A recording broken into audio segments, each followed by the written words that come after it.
Bismillahirrahmanirrahim. Assalamu alaikum, dear students. Hope you all fine. Dear students, this lecture is for grade 9, subject chemistry, chapter number 7. In this lecture, we will discuss the think tank of chapter number 7 and also we will start the chapter number 18. And this is my 28th lecture and I am your lecturer, Mrs. Saira Jamal. The first question of think tank is what materials do you need to electroplate copper onto an iron nail? Make a diagram showing how these materials should be arranged. So for the electroplating of copper on iron nail, we need in copper plating as we are making a layer of copper on iron nail. So in copper plating, the anode is made of copper. That metal which we are going to electroplate, we will use that metal as a anode, and the metal or on that metal on which we are going to make a layer, we will use that as a cathode. So we will use copper as an anode and the iron nail as a cathode.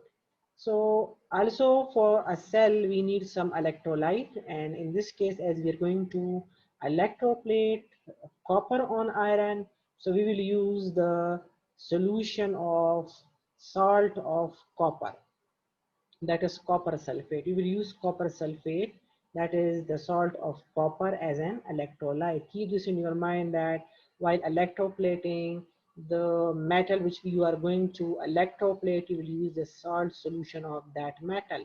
So we will use the electrolyte of copper sulfate solution too. And also we will add a few drops of sulfuric acid to prevent hydrolysis or to prevent the reaction of that copper sulfate with water.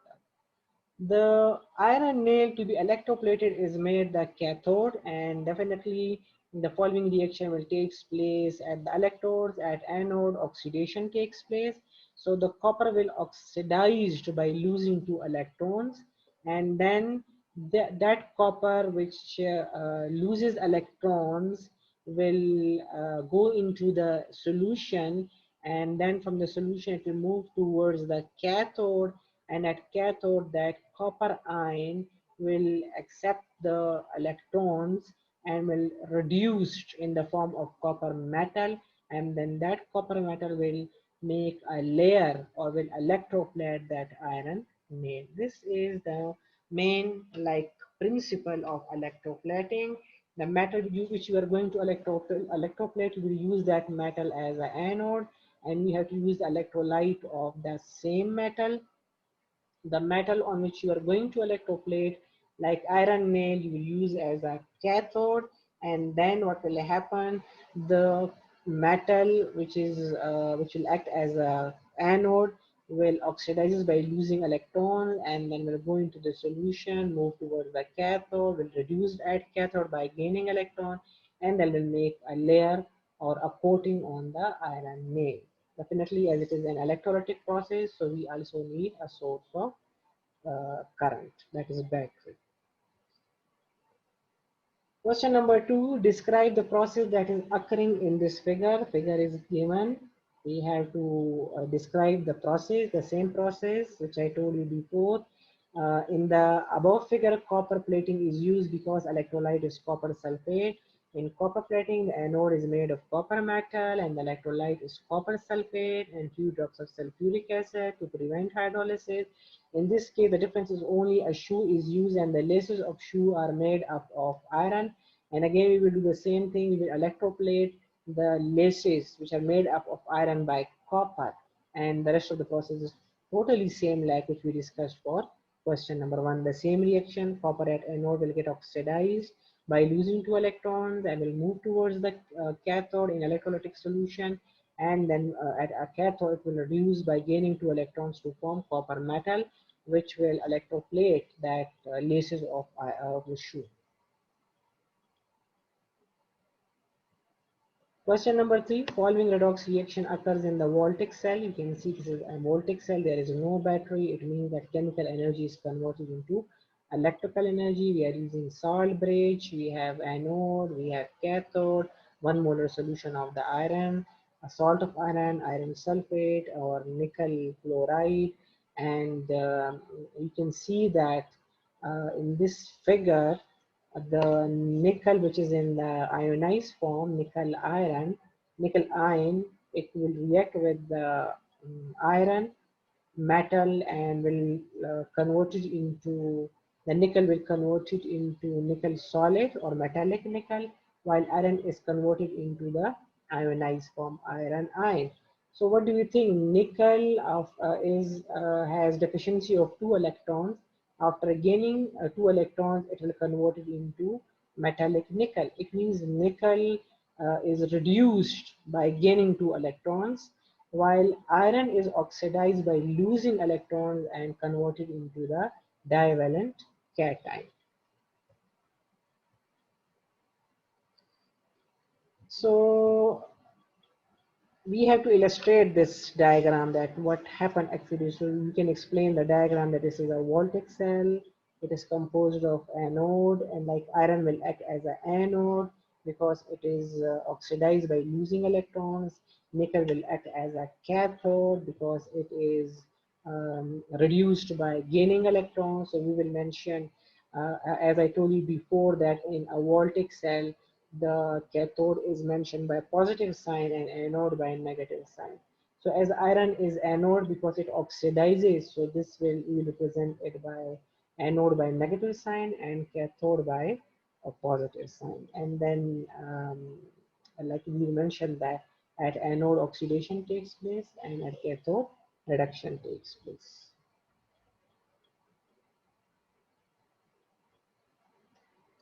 Design an experiment to demonstrate cathodic protection from corrosion.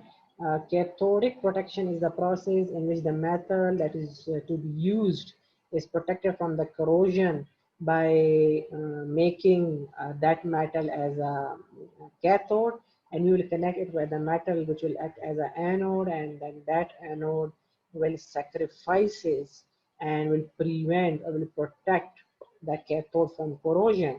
So mostly which metal we are using for this purpose, magnesium or aluminum is mostly used. These metals are actually more active. More active means their oxidation potential is greater. They are oxidizes more rapidly as compared to iron.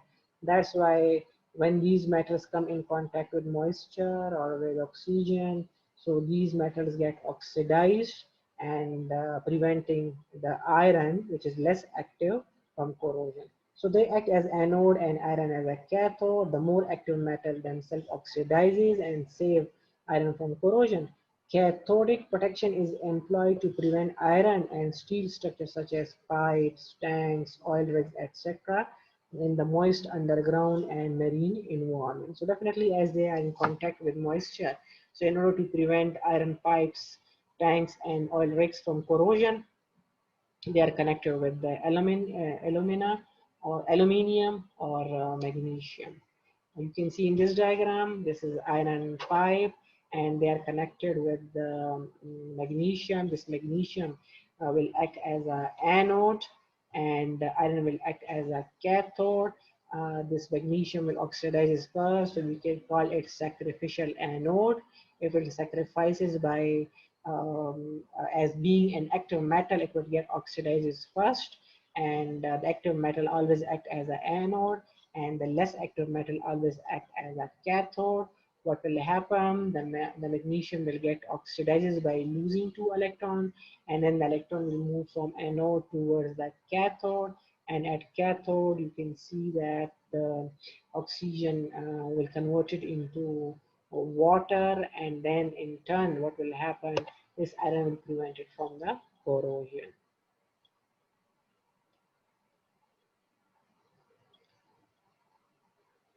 Question number 5, what would you expect corrosion to occur more rapidly in a desert or in a rainforest? Justify your stand. Metal corrosion definitely is the main cause of metal destruction, like steel, rusting of iron due to immersion in seawater or come in contact with moisture. Similarly, iron react with atmospheric oxygen as well and form rust.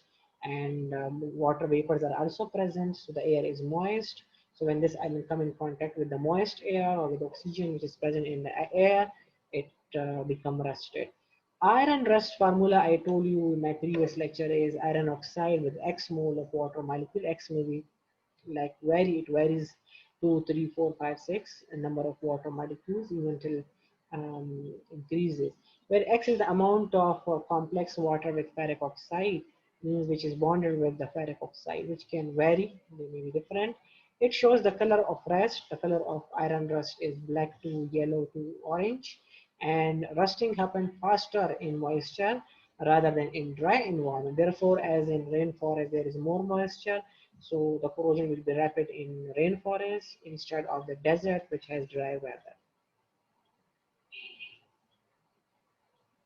Rusting of iron, although I told you before that the iron which is not in direct contact with the atmosphere, that iron will act as an anode and then will oxidizes by losing electron, and the iron which is present near the surface which is in contact with the water vapors and oxygen in the atmosphere will act as a cathode, and then that iron which is oxidizes at anode, it will move towards the cathode, and at cathode it will react with oxygen and water vapors and will form this rust, which is ferric oxide with X moles of water molecule, and that is the brownish yellowish color or rust. Now, dear students, we are going to start the next chapter. The next chapter is about the chemical reactivity, which is chapter number 8. The first topic of this chapter is what are metals. So, metals are opaque. Opaque means like through which light cannot pass, and they are shiny solids. They are good conductor of heat and electricity. Electricity can easily pass through them. They can conduct electricity. That's why we are using metals for in electrical wires and in all the electrical appliances.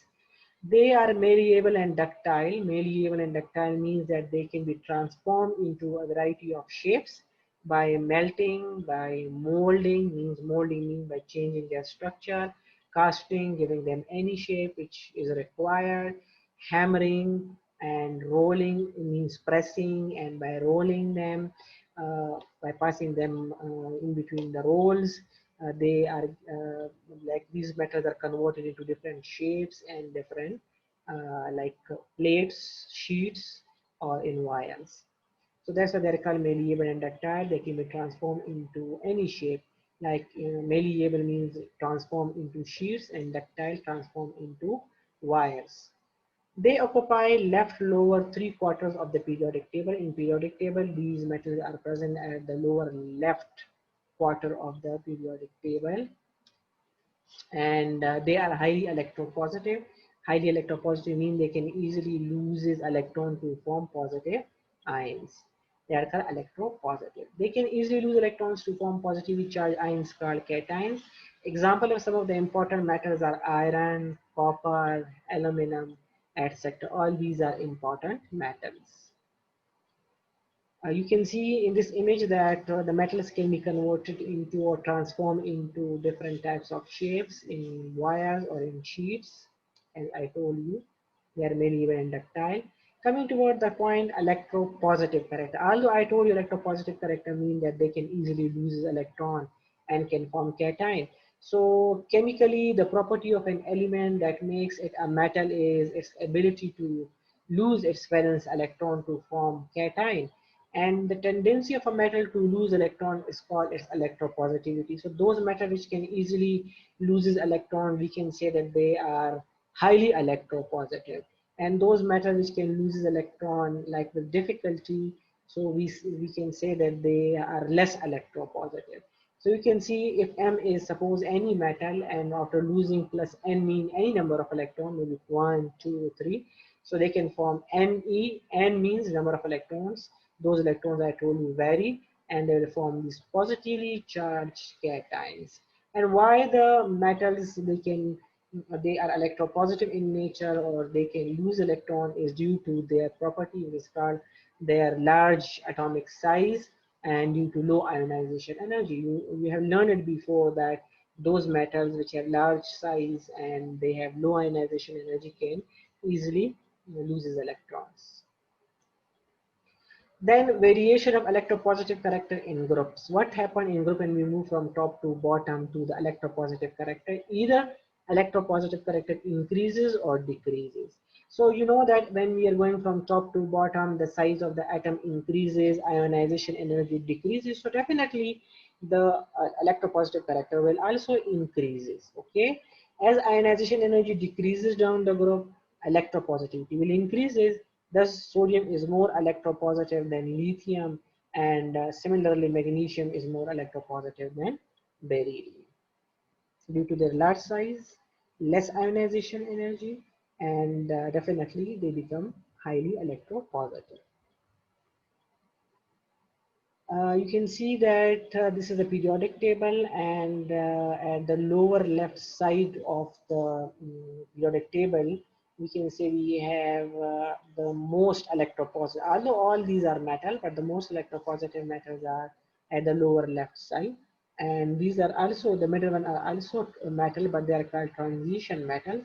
And the metals which are present at the left hand side of the periodic table, they are called typical metals. Typical metals, the group B metals are called the transition metals, and these light purple one metals are called, they are called metalloids because their properties are in between the metals and non-metals, and the rest are the non-metals.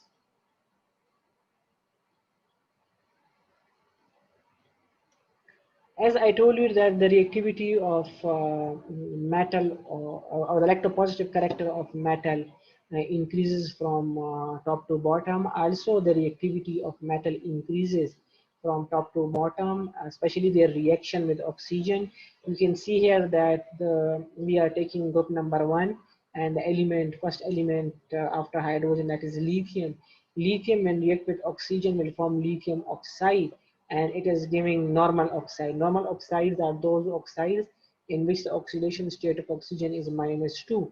So in this case, oxidation state of oxygen is -2. So it means that the first element is giving normal oxide. Then sodium is the next element after lithium. Sodium, when react with oxygen, will form peroxide. In peroxide, the oxidation state of oxygen is -1, -2 for 2 oxygen atoms, -2 for 1 oxygen atom, and here we have 2 oxygen atoms, so -2 divided by 2 will give us the answer -1. So sodium reacts with oxygen to form peroxides. And when potassium reacts with oxygen, it will form the superoxides. Superoxides, where the oxidation state of oxygen is in half. So in this case, we can say that the oxidation state of oxygen changes from -2 to -1 and then to minus half. And this is how we can say that they are making normal oxide, peroxides, and superoxide. So the reactivity of metal with oxygen increases as we are moving down the group. What happened to the electropositivity or electropositive character along the period? When we move from left to right, then what happened to the electropositive character? The tendency to lose electron decreases as we move from left to right in a period. For instance, in the second period, lithium and beryllium are metals. Boron is metalloid, while carbon, nitrogen, oxygen, fluorine, and neon are non-metal.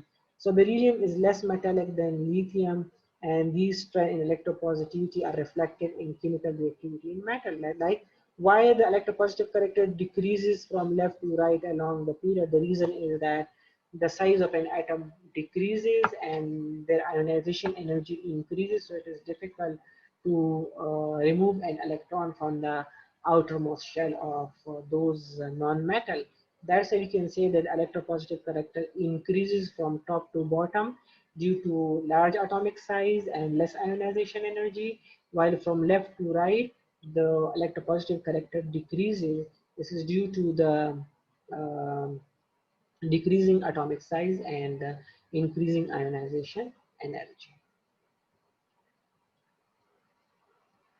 Period 3 elements, like there are many elements like in period number 3, but we are going to discuss the sodium, magnesium and aluminium.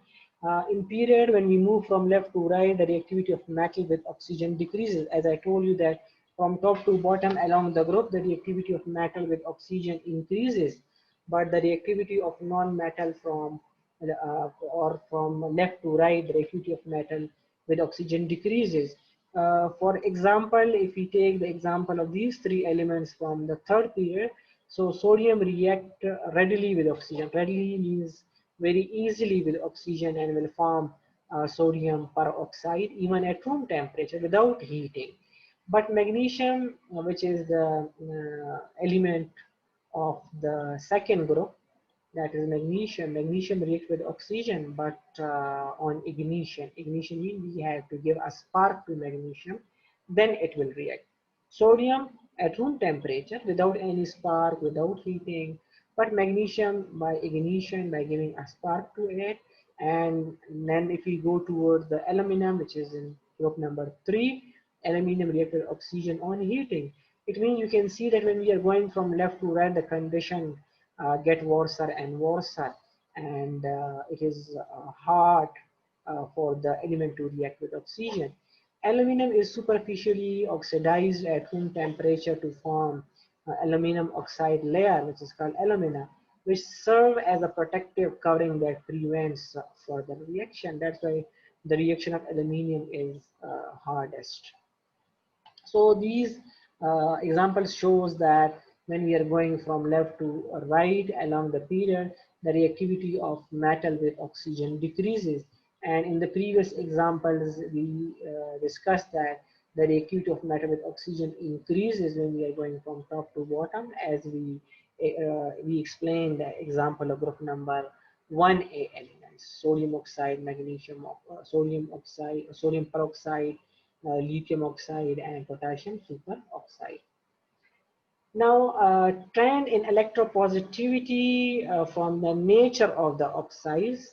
As I told you that in the previous case, we discussed the oxides on the basis of their oxidation states. On the basis of the oxidation states, we have three types of oxide: normal oxides, peroxides, and superoxides. Now we are taking another type of nature of the oxide, and these oxides are on the basis of their nature, like making solution in water. Some oxides, like metal oxide, we say that they are basic in character. How we can say that they are basic in character?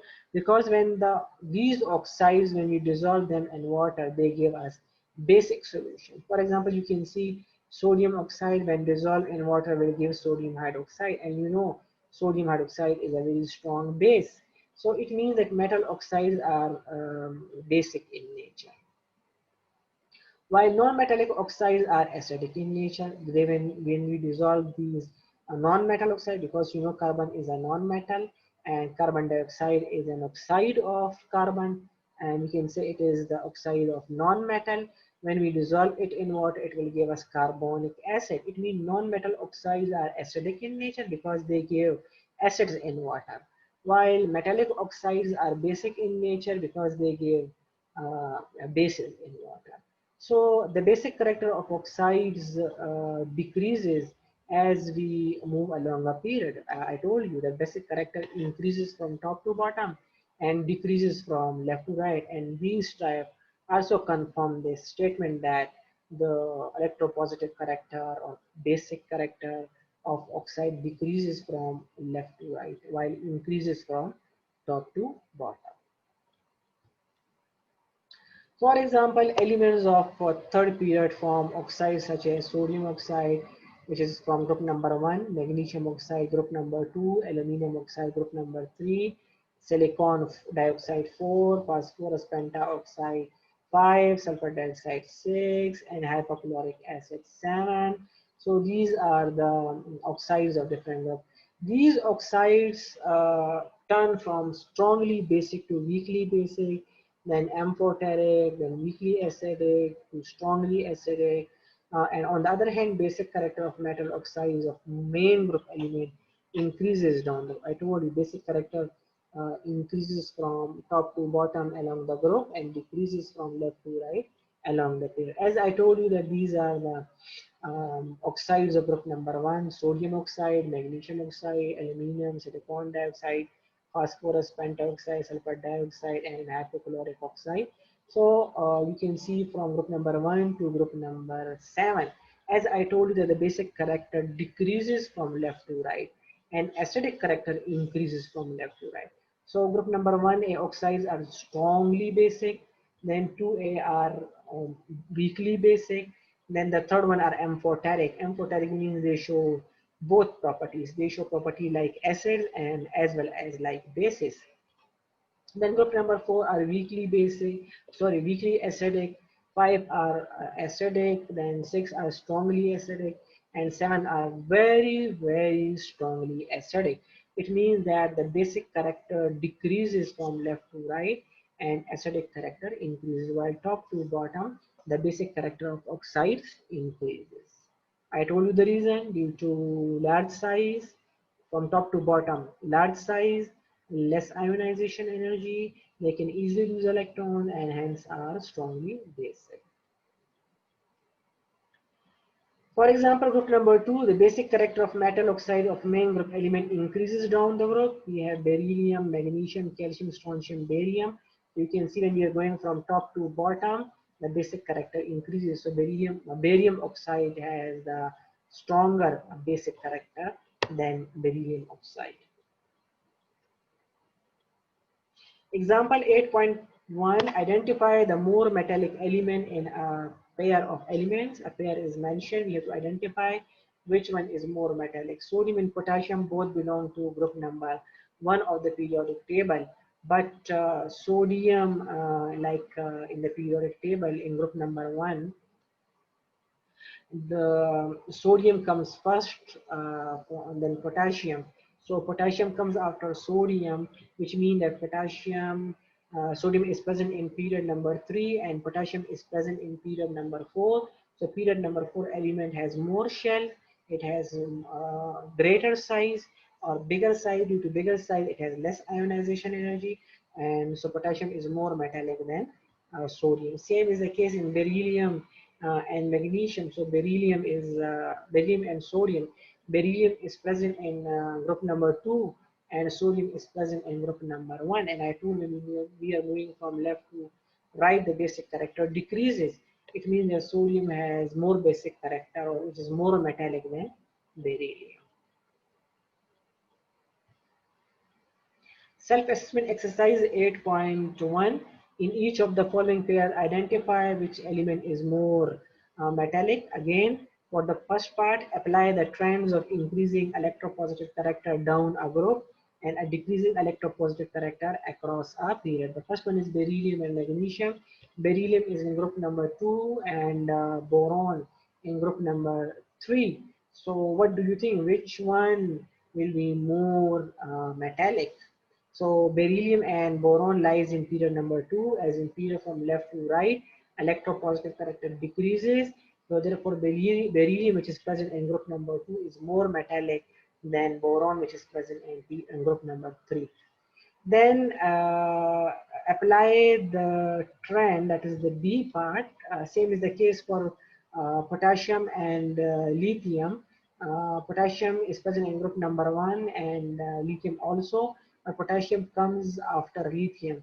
Lithium, then sodium, and then potassium. So potassium is present in group number 4 in the same group, and it has more larger size and less ionization energy. So potassium is more metallic than lithium. Using the periodic table, rank each set of elements in order of decreasing metallic character: lithium, sodium, potassium. So definitely potassium is present in the 4th period, sodium in the 3rd, and lithium in the 2nd. So that element which is present in period number 4 have more shell, less ionization energy, so more metallic character. So we will write first potassium, then sodium, and then lithium has the least metallic character. In this case, the aluminium, sodium, and magnesium. Sodium group number 1, magnesium 2, and aluminium 3. So more metallic one is sodium, then magnesium, and then aluminium. Which is basic, lithium oxide or sodium oxide? More basic. Definitely sodium oxide is more basic than lithium because it is present in period number 3 and lithium in period number 2.